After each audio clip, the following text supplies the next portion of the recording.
Picnic করার জন্য নিরিবিলি জায়গায় পছন্দ করেন অনেকে, কিন্তু তাই বলে শ্মশান? ভাবতে পারেন এমন একটা জায়গায় কেউ পিকনিক করছে, আবার হচ্ছে প্রি ওয়েডিং শুটও। শুনতে অবাক লাগলেও সত্যি। গুজরাটের এক শ্মশানে পিকনিক করতে ভিড় জমান অধিকাংশ মানুষ। কি এমন আকর্ষণ রয়েছে সেই শ্মশানে যে মানুষ ভিড় জমাচ্ছেন? তাহলে চলুন জানা যাক এই শ্মশান সম্পর্কে। শ্মশান হচ্ছে অতি পবিত্র স্থান, তবুও এই জায়গাটির নাম শুনলেই চোখের সামনে ভেসে ওঠে চিরকালের জন্য ছেড়ে যাওয়া প্রিয় মানুষের মুখ। তবে গুজরাটের এই শ্মশানে গেলে এমনটা বোধহয় মনে হবে না, কারণ সেখানকার পরিবেশ তো আর পাঁচটা শ্মশানের মতো নয়। এখানে যেমন শেষকৃত্য সম্পন্ন হচ্ছে, তেমনি পিকনিক এবং প্রি ওয়েডিং শুটের জন্য যাচ্ছে মানুষ। কথা বলছি গুজরাটের বানাসকান্থা জেলার দিশা শহরে তৈরি শ্মশান সম্পর্কে। 14 বিঘা জমির ওপর গড়ে ওঠা এই শ্মশান তৈরি করতে প্রায় 7 কোটি টাকা খরচ হয়েছে। তবে তার নামেই শ্মশান, মানুষের কাছে এর পরিচয় পিকনিক স্পট হিসেবে।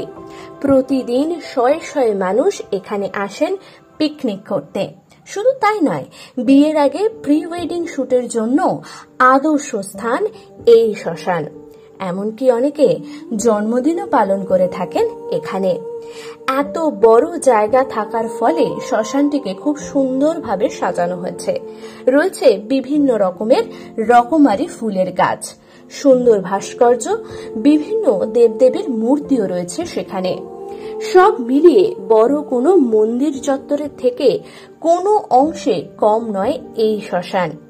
এই শ্মশানের গেট দেখে মনে হতে পারে কোনো রিসর্টে প্রবেশ করছেন, কোনো বিলাসবহুল রিসর্ট। তাই অনেকের কাছে এই জায়গায় ছবি তোলার আদর্শ স্থান বলে মনে হয়েছে।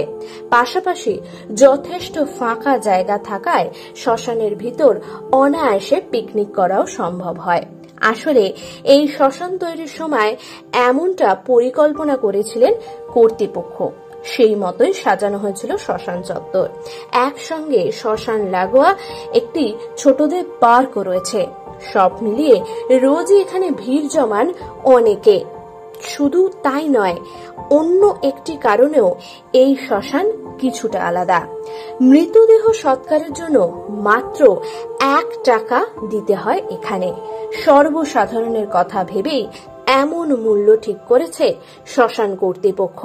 সব মিলিয়ে এই শ্মশান যেন শুধু বিস্বাদের স্থান হয়ে নেই, বরং হয়ে উঠেছে আনন্দেরই জায়গা। এমনই নানা জানা অজানা তথ্য কাহিনী জানতে অবশ্যই ফলো করুন আমাদের জানা যাক পেজটিকে। এমনই নানা জানা অজানা তথ্য কাহিনী জানতে অবশ্যই ফলো করুন আমাদের ইউটিউব চ্যানেলটিকে।